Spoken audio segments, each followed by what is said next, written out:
What is good and what is pop, my people? It's your boy Imi all up in your screens again, and I'm back with another academic video.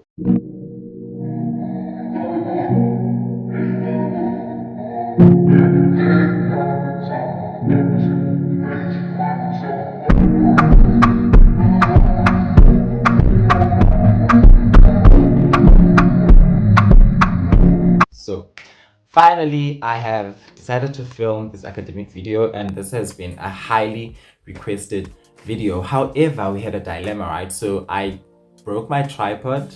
I broke the first tripod, as you guys know, and then I bought another tripod. I broke it again. So, I had to try and invest into buying a ring light.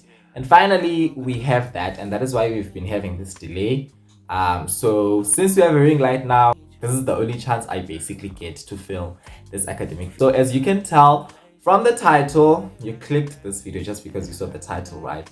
This video is titled How to Attain and Maintain an Overall Average or Aggregate of 80 plus. This video is basically going to be divided into two sections. One, it's going to be the how to attain the overall aggregate of 80, and the second part of the video is basically going to be how to maintain the overall average or aggregate of 80 plus. So if you are interested in this video, please do make sure to click the like button down below. Comment down below at the end of the video any other study tips you would like to recommend, so that the community basically benefits from that. And do get yourself a pen, a paper to write down some of these study tips, and let us get straight into this video. Throughout the course of this video, I'm basically going to be referring to my notes right here, which are on a book. Let's get into the first part of the video, which is the how to attain the aggregate of 80 and above.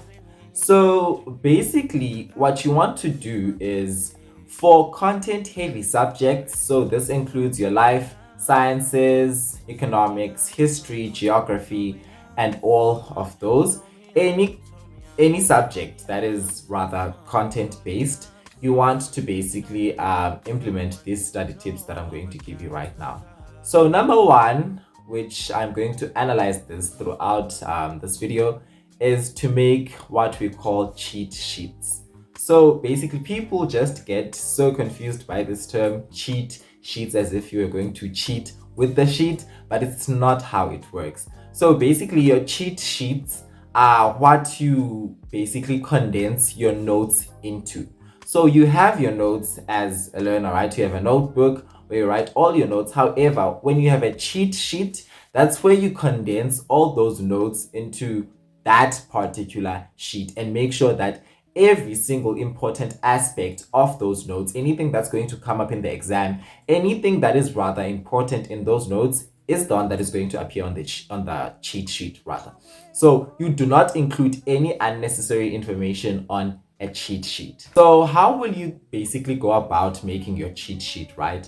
What you're going to do is you need to get at least 10 past papers. So this can be a variety of past papers from different provinces. You can get past papers from the Eastern Cape, Western Cape, Gauteng province, Free State, and all of those. But the ones that I specifically recommend are Eastern Cape and Limpopo. Like the majority of your papers should come from Limpopo, Eastern Cape, and Gauteng. Those are the, like, I think in my perspective, or like my opinion, they have the most intense or challenging papers compared to like other provinces, right?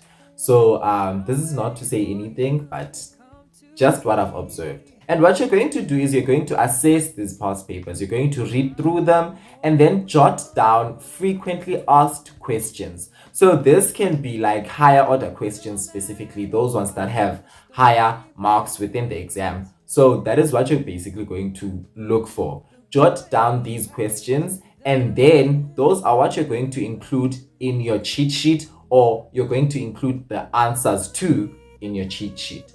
What you basically want to ensure is that your cheat sheet only contains, or is like made up of, only one page for each topic. For example, in life sciences, if you take human reproduction, so you're going to condense all the notes that you have or all the information that you have on human reproduction as a topic into one page. Now, this is to make sure that you only include the important stuff and you don't include any unnecessary examples or like things that you already know by mind. Things that you generally know that you can't cram as of yet are the things that you should include in your cheat sheet. So that is why you need to have it as one page. Just ensure that it only contains the answers to like higher order questions, those questions that carry like 7 marks, 6 marks within the exam. The other information is going to be provided within your notebook and the other study resources that you have. You want to ensure that you have information that you are working on cramming or information that you know you need to know by mind, because these are the things that are likely to come out in the exam, since you've seen a pattern already of them within different past papers from different provinces. This is what a cheat sheet basically looks like. You have all the information condensed into one page. So this is the example that I have for you guys. So that is all with regards to content-based subjects. Now moving on to calculation-based subjects. Okay, so calculation-based questions would include your accounting, mathematics, physical sciences, and chemistry. So these questions, or rather, sorry, these subjects seem to be like hard and all of those. Yes, they are challenging, but however, in reality, they are the ones that you are most likely to get 90s in. How does that work? There's only one trick with these sorts of like subjects. It's to practice. Honestly, there's nothing else you can do, because you're not going to write notes. You're not going to say, okay, I'm going to write notes on how to like solve a question in algebra, because at the end of the day, you just need to know how to solve that question. You don't need any notes. You just need to know how to solve a quadratic equation, how to solve a trinomial, how to do anything basically. You don't need to have notes. So the only way you can get to know how to actually answer those questions is by practicing. And I know that a lot of people have heard this tip before, to say practice every day, but in reality, most people do not practice this tip. Just because we said practice every day, it doesn't mean that people actually apply that, because you'll only see that a person has practiced 3 times a week and then they are now burnt out and all of that, and then they're going to come here and say, no, the tip of practicing every day doesn't work. It's because you literally do not practice every day. It doesn't hurt to take 30 minutes to 45 minutes out of your time to say, okay, right now I am going to practice trigonometry, because at the end of the day, the only way you can get to know how to answer those questions is by practice. With subjects like these, the pattern of questions does not change at all. They just change the values. For example, in paper 1 mathematics, you know that the first question is going to be on algebra. It's going to tell you, or it's going to ask you rather, how to solve, or rather it's going to ask you to solve for x. You just know that the first question from 1.1 up until 1.5, you're going to be asked questions that pertain to algebra, and you know that 1.6 is going to be the question on how to solve simultaneous equations rather. So with questions like that, they are literally the same questions, but they change the values, but the question itself does not change. So it basically needs you to practice each and every single day. You tell yourself that, okay, when I get home after 3 or after like 5, if you have extra classes, I'm going to get down, practice mathematics. Just take an hour out of my day to practice Euclidean geometry, because that's the topic that most people struggle with, to practice trigonometry. So the only trick with these subjects is to know how to like practice every day. If you're a procrastinator like me and you know that you basically spend your time on Instagram, you basically spend your time on any other thing that you like to do, what you can do is to set an alarm. So if you tell yourself that, okay, I'm going to practice from 7 to 8 mathematics, just set an alarm so that you know, or you are alerted that you need to go and practice mathematics. So the only thing that I can recommend with dealing with calculation based subjects is to download apps called JSDT solutions. So this is only applicable to people who have Android cell phones, because I know my friends that have iOS cannot have these apps. But at the end of the day, if you have an Android phone, you should download these apps. What they do is they basically collect all past papers from like different years, and they divide them into specific topics. So if today you tell yourself that you want to practice trigonometry, you can literally go to the app, go to practice problems, and then you'll find different topics, and then you'll choose trigonometry. There you will find extracts from different papers from different years where they were testing trigonometry or that particular topic you were looking for, basically. So you should download this app. This will basically be your go-to app whenever you want to practice past papers. You don't need to have hard copies. You'll literally go to this app and then practice right away, and you can literally find the memo with just clicking view answers, right? So that is how you should basically go about calculation based subjects. I do have a video that explains how to basically practice past papers effectively. That video is titled Last Minute Study Tips to Save Your Exams. I'm going to put its thumbnail right here, and then I'm going to also link it in the description down below. The tips that pertain to like calculation based subjects are the easiest tips to like comprehend and apply, and they are the ones that have been basically helping me to never get an average that is below 95% in accounting. So just know that if you know how to apply these tips, or you apply them generally the way that I tell you to apply them, it's inevitably going to work at the end of the day. But with subjects like physical sciences and chemistry, I also have a different video that is currently streamed over 44,000 views last time I checked. It's titled How I Got a Distinction in Physics. I'm also going to link it down below and put its thumbnail here. So in that video, I basically explain how you go about attaining a distinction in physical sciences. I explain it thoroughly, but the only thing that I can add, so I would recommend you to go and watch that video in order for you to know how to attain a distinction in like physical sciences. But what I can only add to that is I recently, not recently, but like it was after I uploaded that video, I found out that there's an app called Anki. I found this out through the vlogs that I watch, med school students or like law students, and all of those, the vlogs that I watch basically. So these people that were basically talking about how they use Anki. It's an app that has like cue cards. So what you're going to use this app for is to cram definitions. So anything that has like definitions, or to cram processes in life sciences, you can use this app. So yeah, it's called Anki for people with iOS, and for people who are using Android cell phones, you can find the app on Play Store, and it's going to be Anki Droid. So I'm going to put its icon right here. You should basically go and download that app. It will save your life, because you can literally pull out your phone if you're in a car or going somewhere. It's mobile. You can literally pull out your phone, go to that app, and then cram your definitions. So that is the only thing I can add with regards to like physical sciences. Again, I do have a video up for it, so you can go and check that out. So we are done with the whole first section of the video, which is how to attain the overall aggregate of 80%.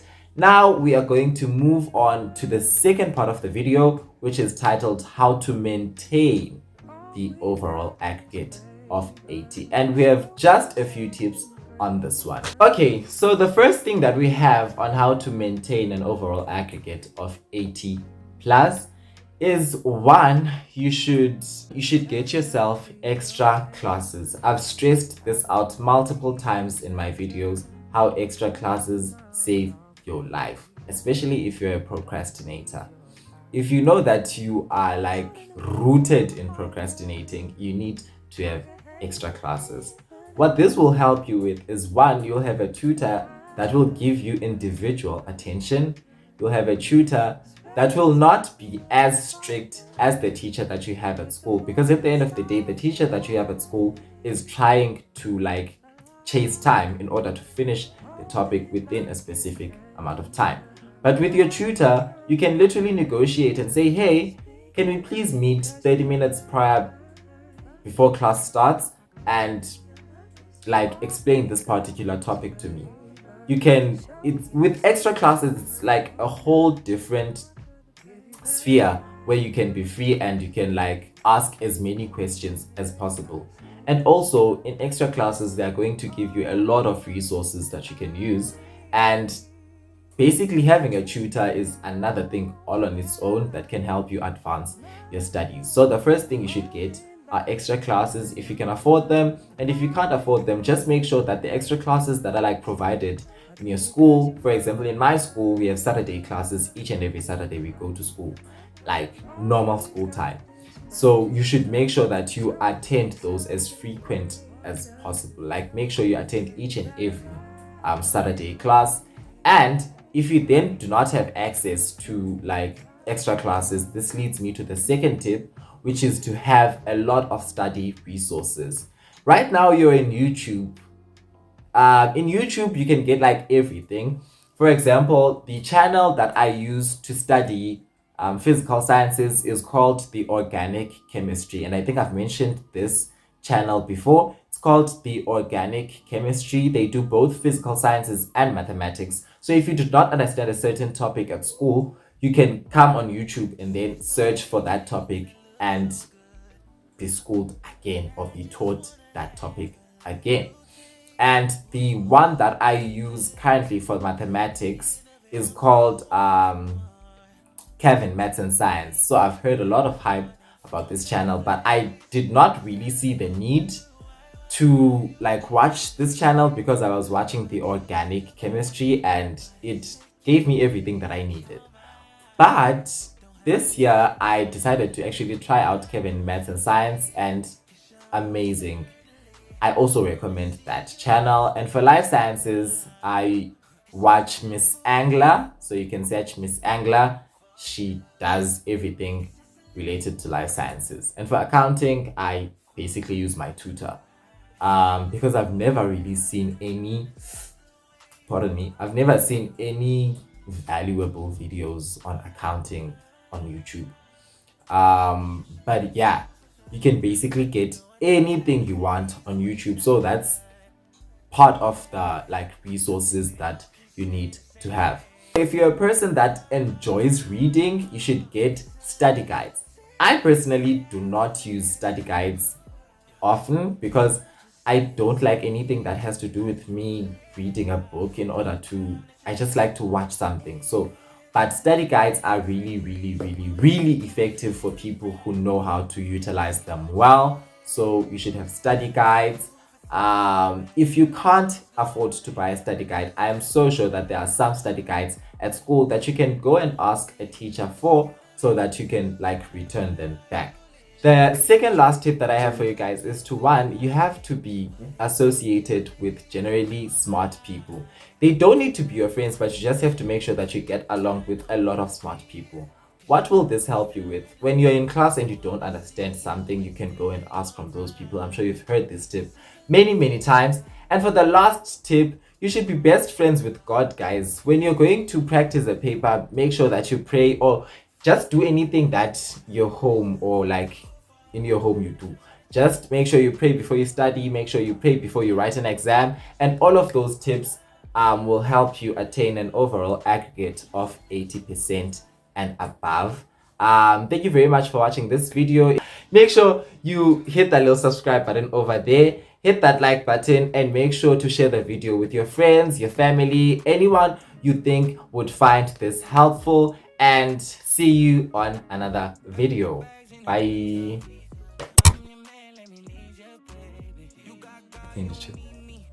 Hello guys, this is CJ. Follow me on Instagram at whoislonelo here and Facebook at Carl Johnson, and WhatsApp at thank you.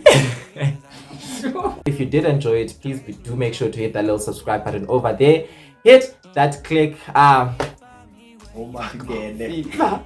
And another resource that you can use. What's another resource that you can use?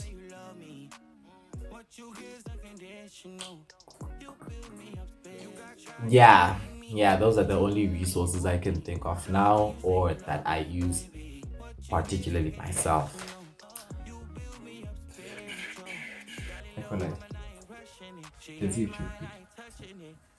Hello guys, hello.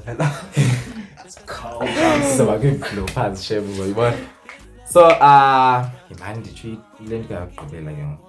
two last tips for you guys. One, it's to basically have Sorry.